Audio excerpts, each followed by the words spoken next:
After releasing around 10 or so videos on this channel, already I have noticed that I say this quite a lot. So rather than break with tradition, let's do it again because my favourites list is quite large. Back in the golden days of gaming, many struck a chord with me, so frankly, get used to me saying something akin to the following.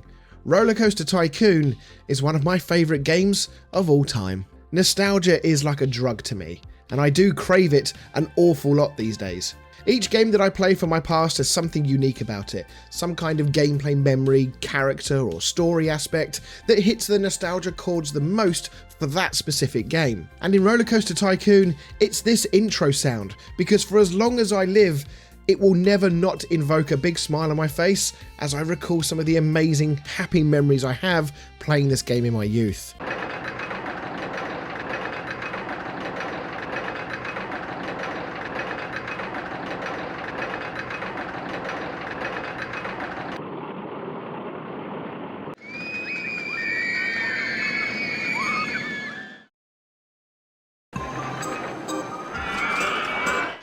Oh man, that is some good stuff right there.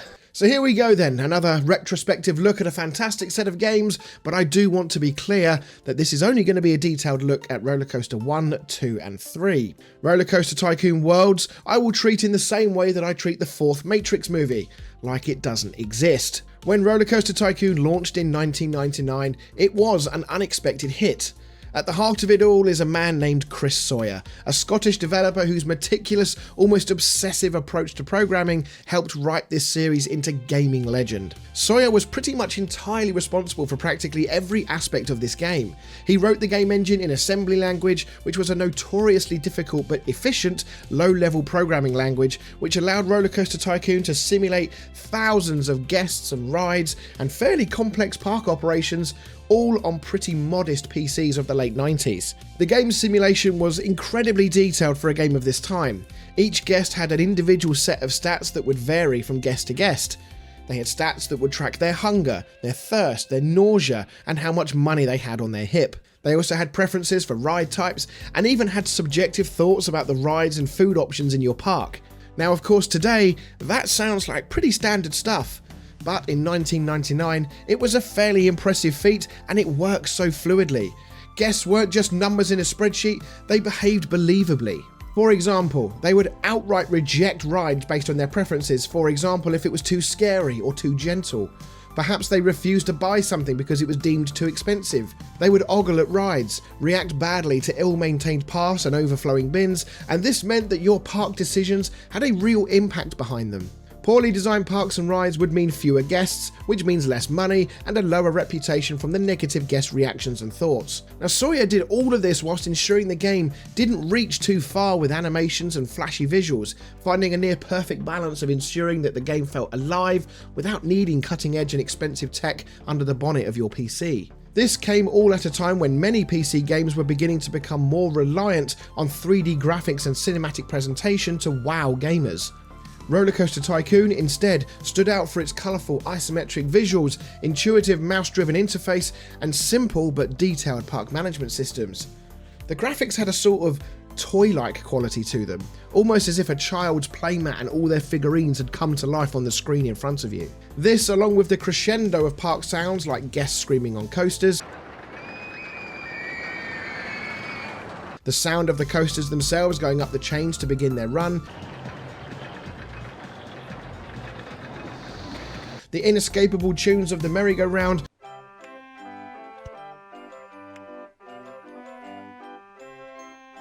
or the general hustle and bustle of the park, made this a truly intoxicating concoction, and it culminated into a hugely addicting game that made time disappear whilst you were playing it. Now that's obviously a high view of the game, but what was it that made this game so addictive? Well, unsurprisingly, the most enticing part of the gameplay loop revolved around building custom roller coasters. That isn't to forget that the other stuff like placing rides, hiring staff and carefully balancing finances to complete scenario objectives were in any way not entertaining, because they were. But as mentioned, the big standout star of the show here was the roller coaster designer. Offering a massive range of design possibilities, you could include loops, corkscrews, underground sections, brakes, boosters. You could even put in photo sections for extra revenue opportunities. Now, of course, you couldn't do it with the same level of freeform design that we see in modern day games. This was all tile-based. But even with this limitation, the design possibilities were incredible, allowing you to create some truly amazing roller coasters. It was almost like constructing a Lego set. Even the physics of the coasters were great. They felt grounded yet forgiving, allowing for wide levels of creativity, but with a nod to realism to ensure that they wouldn't kill anyone who rode them. It was a ton of fun experimenting with different designs, and it was amazing how your idea would sort of flourish mid-design. Oh, I could go around here, intersect this other coaster and go that way. Or maybe I could go underground and make it come out right next to a guest path. Maybe I could have some water thrown in there somewhere.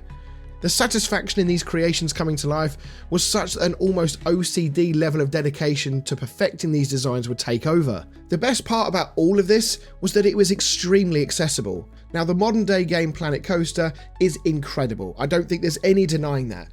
But I don't know about you guys, I often get put off when I see some of the amazing designs in the game by other people. You can see them on YouTube, you can see them in the Steam Workshop, but it almost makes you feel inadequate and puts you off from trying to design something because in the back of your mind, it's never going to be as good as what you've just seen from somebody who may have put in tens, if not hundreds of hours. But Rollercoaster Tycoon was different. The tile-based design system meant placing foliage, walls, coaster track and other decorations was much easier and didn't require a huge time dedication to do it. Then, after you completed the design of the coaster, the game would rate it for excitement, nausea and intensity. This gave your design decisions weight because it allowed you to design and cater your rides to your guests, who, as mentioned earlier, have a sort of personality, if you will, with some looking for a gentle spin on the teacups, while others wanted to have their internal organs rearranged at high speeds. And the creating, of course, wasn't just restricted to coasters. You could design all sorts of stuff, albeit not with the same level of creative freedoms that the coasters gave you. Log flumes and other water rides, for example, could be custom built, so could monorails and chairlifts. Even the miniature golf courses could be designed from scratch, albeit with a set number of hole designs. But it meant that the game encouraged you to get creative. It gave you a basic yet powerful set of tools and let you loose. You could experiment and tweak your designs, and it also allowed you to be a bit, nefarious. Yeah, boy. Now, if you played this game back in the day and didn't do any of the following, I simply won't believe you. We all had guests who ran out of money and wouldn't stop leaving bad thoughts, affecting your reputation. So maybe you send him to the water square of doom.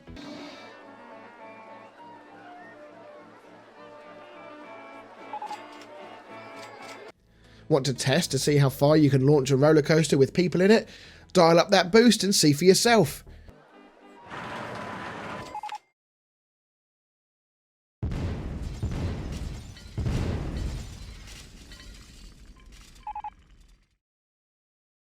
Or maybe you just want to torture and torment your guests by creating an impassable barrier with which your law-abiding guests refuse to move beyond. Or maybe you just create a pit of despair instead. The possibilities to be an evil overlord in a game such as this was kind of alarming, but it was hilarious nonetheless. All these politicians blaming games for making people aggressive and turning them into killers always call out GTA and Call of Duty. Who knew that all along Rollercoaster Tycoon was the real culprit? But once you finished tormenting and murdering your guests, the game did allow for some truly breathtaking creations.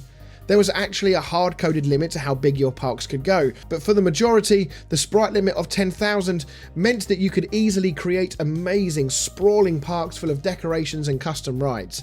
Or if you wanted to, create an utter monstrosity of a park and cram in as much as humanly possible. Sawyer's behemoth of the late 90s and early 2000s had landed in a big way. And thanks to the aforementioned great programming skill that he possessed, coupled with his philosophy of how he would create and design the game, it was able to reach a wide audience and ended up becoming one of the best-selling PC titles of its era. With the popularity of the first, a sequel was all but inevitable. But this was at a time where huge leap forwards in graphic fidelity from sequels was beginning to not only become regular, but almost expected in the eyes of the consumer. So when in 2002 Rollercoaster Tycoon 2 released, and it stayed remarkably close to the original formula, it raised some eyebrows and drew some criticism from some quarters. But the flip side is that this decision was something that delighted the purists. Instead of reinventing the wheel, Rollercoaster Tycoon 2 simply expanded the toolbox. Sawyer once again handled the majority of the work, sticking with his custom engine and retaining the same isometric 2D graphical style. This familiarity and continuity meant that the game was easy to pick up and play for fans of the first. But of course, it also meant that the graphical leap that players expected to see, thanks to what other games were doing, never came. What it lacked in new visuals, however, it made up for in content and flexibility. Plenty of new rides, new theming options, larger scenarios, and most importantly, an official scenario editor. This allowed players to create and share their own parks, and it gave the game incredible longevity, with fan-made scenarios and coaster designs circulating online for years to come. Sawyer's vision was clear to see. He didn't give in to the trends of the time, he stuck to his guns, and so he tweaked and he improved. He showed that he valued refinement over reinvention, and the critics and skeptics were placated as Sawyer reinforced what made the first game so great. It was pure focused simulation, completely unburdened by unnecessary complexity. 2 years later, the big facelift that many fans wanted in the first sequel finally arrived. But by the time Rollercoaster Tycoon 3 came around in 2004, Sawyer had already decided that he wasn't interested in leading any future development in the franchise. This was because his design vision remained firmly rooted in the isometric, tightly controlled style of the first two games. He did respect the new era of 3D graphics and modern expectations, but simply didn't have the enthusiasm for them. "I admire the amazing graphics," he said in a 2016 interview with Eurogamer, "but for some reason, I can't summon much enthusiasm to play them." Referencing the 2004 period where the reins were handed over to Frontier and Atari, he also said in the same interview, "I think you have to understand that my personal vision to Rollercoaster Tycoon was fulfilled in the last version I created myself, Rollercoaster Tycoon 2. And I had no interest in working on someone else's vision for future versions of the game. Much better to let those who do have the inspiration fulfill their own vision of the next iteration of the game and not to interfere." So Frontier Developments took over primary development, with Sawyer still contributing here and there as a designer and consultant. Of course, this was the first entry to transition away from the hand-drawn isometric look in favour of full 3D graphics, a change that dramatically altered the feel of the game. I recall being very unsure about this change, but I was also excited at the same time. I mean, who wouldn't want to play a game like Rollercoaster Tycoon in full 3D, right? But I had grown so fond of the original's look and feel that this change felt completely alien to me, as it may well have done for a lot of other players. Over time though, it did grow on me. For the first time, players could ride their creations from a first-person perspective, a feature that became a sort of signature selling point. Being able to experience how utterly mad your creations were from the front seat was a ton of fun.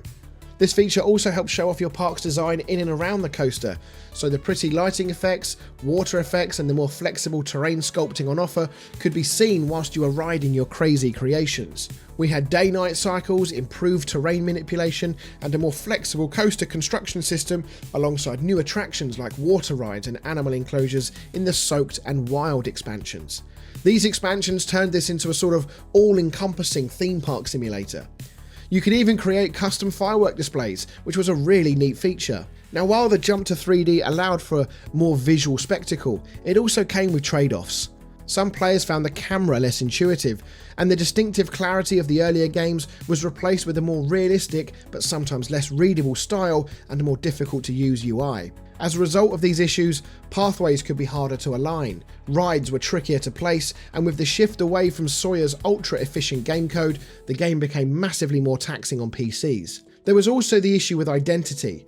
With all this visually appealing content in the game, the ability to ride the rides and live and breathe your park, the type management and focus of the original two games felt at times largely secondary. This was a double-edged sword, because this would have almost certainly alienated long-term fans, well, it would have done at first at least, but it did broaden its appeal for gamers in general. So it is undeniable that Rollercoaster Tycoon 3 expanded the series' appeal, especially for younger players who were drawn to its cinematic presentation, and I personally believe it still succeeded in cementing the franchise's status as the definitive theme park simulation. Even if at the time perhaps the dramatic shift in look and feel felt very strange, I would bet a decent amount of money that when you look back at it now, you do so with a degree of fondness. Today, of course, Frontier are responsible for the hugely popular Planet Coaster series, which has taken over as the premier theme park building experience, while Rollercoaster Tycoon has completely lost its way. But while the name has died, in Planet Coaster, its soul definitely lives on. If, however, you reject that notion and you don't actually enjoy the deeper building systems that comes with this insane sandbox that is Planet Coaster, then I do have some good news for you. Thanks to the bustling indie scene, there is a game on the market that sought to recapture the magic of the originals. Parkitect, which is available on Steam, is as close as you will ever likely get to a true sequel to Rollercoaster Tycoon 2. It has the same top-down isometric cartoony style, but with modern systems and gameplay mechanics, and it is fantastic. To round up though, in my opinion, all three of these Rollercoaster Tycoon games absolutely deserve their position in the gaming halls of fame. The first was pure Sawyer, deeply efficient, elegant, and it was deceptively complex beneath a charmingly simple exterior. The second represented Sawyer's perfectionist streak, doubling down on that original formula, knowing full well that if it ain't broke, don't fix it. So instead, he added refinement and empowered players with tools to extend the game's life indefinitely via the scenario and park editing tools. The third, while undoubtedly influenced by Sawyer, reflected a handoff to the broader industry. It represented a reflection of how the gaming industry was changing and moving forward with 3D visuals and more complex systems. So the game embraced 3D, cinematic features, and content expansion, which unfortunately did come at a cost. The original's artistic tone and overall charm, if you like, was largely gone. Then of course there is the debate over which game is best. Now this for me really boils down to what players look for in these types of games. What do players value most in simulation? So for those who love tight management, clean visuals and carefully balanced scenarios, it is likely that you will lean towards Rollercoaster Tycoon 1 as being the best. Fans who crave community-driven content and endless replayability will likely point to Rollercoaster Tycoon 2. And players who want immersion, spectacle and modern graphical flair will often gravitate towards Rollercoaster Tycoon 3. Together though, this trilogy represents a spectrum of design choices that illustrate both the strengths and limitations of simulation games across different eras. As each sequel released and bolstered one area of the game, it had to offset that against something else. You've all heard the saying, for every action, there is an equal and opposite reaction. Chris Sawyer's influence is of course felt most strongly in the first two games where he was fully at the helm, allowing his solo vision to guide every detail of his game. He strived to make virtual worlds that felt believable, reactive and endlessly engaging. So here we are, 26 years on from the original release, and the popularity of the game remains. You can see it through the continued popularity of fan projects, community mods, content creator playthroughs and re-releases like Rollercoaster Tycoon Classic, which all proves that his philosophy of play in 1999 still aligns with so many people's philosophy of play in 2025. Does that make Chris Sawyer a visionary? Well, I'll leave that up to you to decide. But in the meantime, I've got some troublesome guests that need my attention. Thanks everyone for watching this look back at what is, in my opinion, the best theme park games of all time. Let me know your thoughts on these games, what are your best memories of this franchise, and what other games would you like to see me cover on the channel. Until then, thanks everyone for your support so far. Please do like, subscribe and ring that notification bell to be warned about all my latest uploads. And until next time, thanks for watching, and we'll see you all very soon.